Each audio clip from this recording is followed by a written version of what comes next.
We so far have heard from an education representative, a labor justice advocate, and now we reach the economic portion of our program. Summer Stinson is our next speaker. Summer Stinson is also an advocate for students and children. Let me pull up her bio. She's a public school mom to a fifth grader and the president. Oh, sorry. Summer Stinson is a public school mom to a fifth grader and the president of Washington's Paramount Duty. Please give it up for WPD. If you haven't been following them, you must. She co-founded and leads the statewide grassroots group of parents and allies. They've been working to compel Washington to amply fund public schools. Summer is a public service lawyer. She's a special assistant to the United States Attorney and works for the Social Security Administration. Summer, I want to tell you that Washington's Paramount Duty has done more in organizing parents than I could ever have imagined. I've been working on these issues since 2001, and I am so grateful you're here today, and I'm so grateful for the continuing work of your organization. Summer Stinson.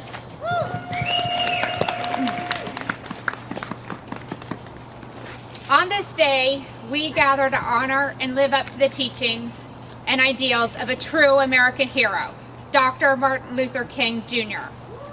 He taught us how racial justice and economic justice are entwined problems that we must acknowledge as a community. In 1967, Dr. King called for a Bill of Economic Rights, and he said, "We must recognize that we cannot solve our problems until there is radical redistribution of economic and political power. This means a revolution of values and other things. We must see how the evils of racism, economic exploitation, and militarism are all tied together. We cannot really get rid of one without getting rid of the others. The whole structure of American life must be changed. America is a hypocritical nation, and we must put our own house in order.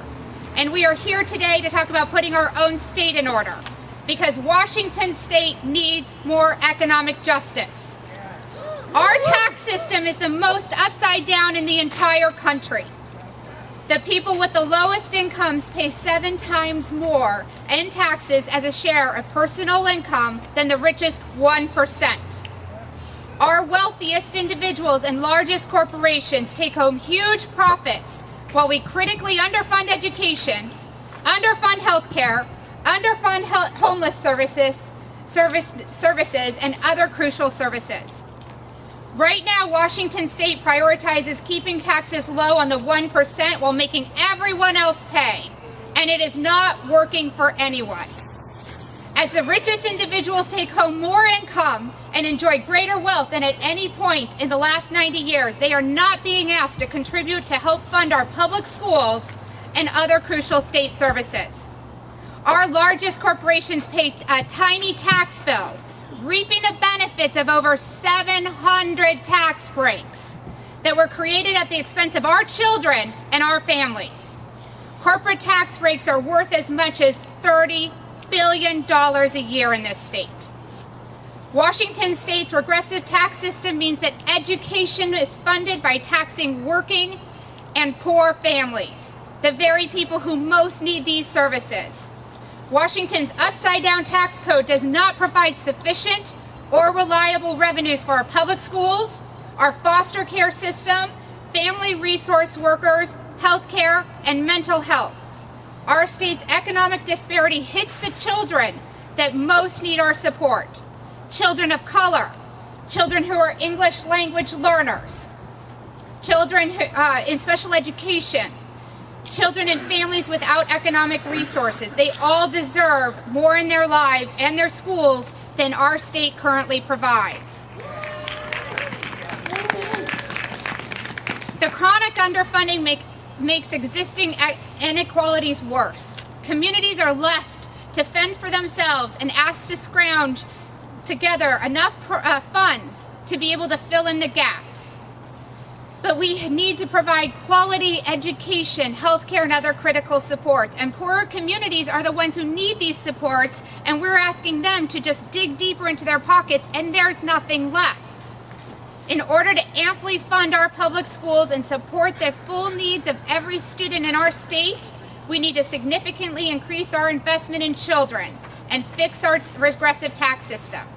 There isn't any way around the fact that new statewide revenues from wealthy individuals and large corporations are needed to meet our moral obligation to support basic human needs for children and families. And this is not an ideological issue. This is arithmetic, and this is a moral issue.